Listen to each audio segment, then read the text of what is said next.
महोदया, पतरातू के प्राचार्य श्री गोंड सर, विद्यालय के प्राचार्य श्री मनोज सर,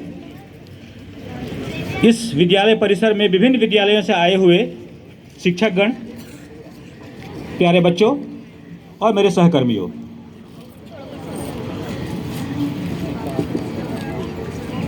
केंद्रीय विद्यालय संगठन जो हमारी मातृ संस्था है, इस मातृ संस्था का परिचय देने के लिए मुझे अवसर प्राप्त हुआ है। इस अवसर को देने के लिए प्रबंधन का धन्यवाद। 1962 की लड़ाई हुई भारत की चीन के साथ। हमारे सैन्य बल देश की सीमाओं में जाकर के लड़े और एक विचित्र सी बात यह रही कि वीर भूमि भारत पहली बार चीन के साथ युद्ध में अपने आप को असहज पाने लगा। मौलिक कारणों पर जब विचार किया गया तो पता चला कि दूरस्थ सीमाओं में जो हमारे सैनिक हैं, उन्हें एक चिंता यह भी रहती है कि उनके बच्चे कैसे रहें, कहाँ पढ़ाई करें, क्या करें। देश सेवा एक कर्तव्य है, उस कर्तव्य के साथ अविनाभाव से जुड़ा हुआ है हमारा अपना परिवार भी। ये बैलेंस होना जरूरी है, ये संतुलन जरूरी है। इस संतुलन को साधने के लिए केंद्रीय विद्यालय संगठन नामक एक संस्था की स्थापना की बातें चली और तत्कालीन भारत में जो 20 रेजिमेंटल स्कूल चल रहे थे, उन्हें कंपनी एक्ट 1860-21 के तहत पंजीकृत किया गया केंद्रीय विद्यालय संगठन के रूप में। और इन 20 रेजिमेंटल स्कूल से केंद्रीय विद्यालय संगठन की शुरुआत हुई। कहना ना होगा, पहले इसका नाम सेंट्रल स्कूल हुआ करता था, बाद में चल के इस केंद्रीय विद्यालय संगठन के रूप में हम इसे जानते हैं। वर्तमान में भारत में 1225 केंद्रीय विद्यालय संगठन के अंतर्गत विद्यालय काम कर रहे हैं, फंक्शनिंग हैं। 12,87,000 से ज़्यादा बच्चे इसमें पढ़ रहे हैं, शिक्षा ग्रहण कर रहे हैं। हमारा ध्येय वाक्य है तत्त्वम पूषण अपावृणु।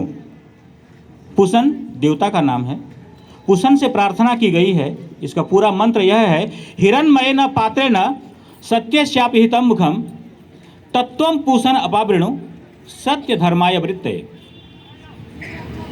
कि सत्य का मुख जो है वो पात्र से ढका हुआ है, हिरण्मय पात्र से, सुनहले पात्र से ढका हुआ है।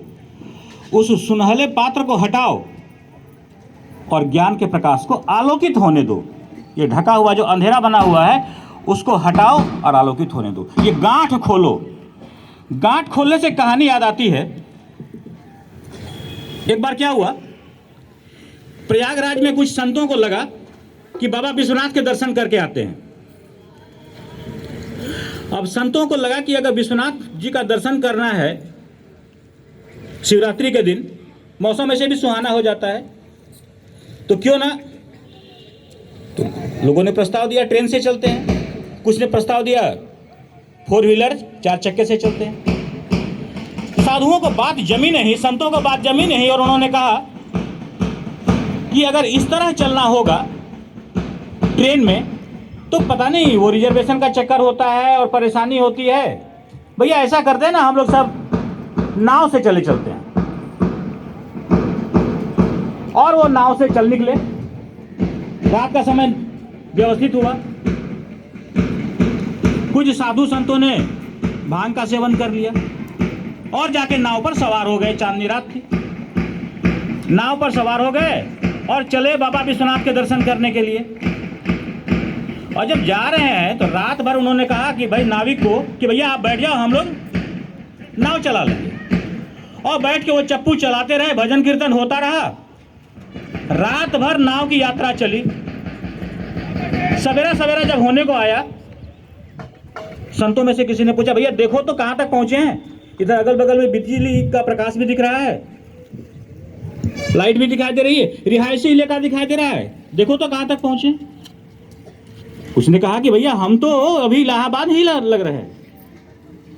इलाहाबाद नहा कि भैया ये इलाहाबाद यानी प्रयागराज से हम तो रात को ही चले थे।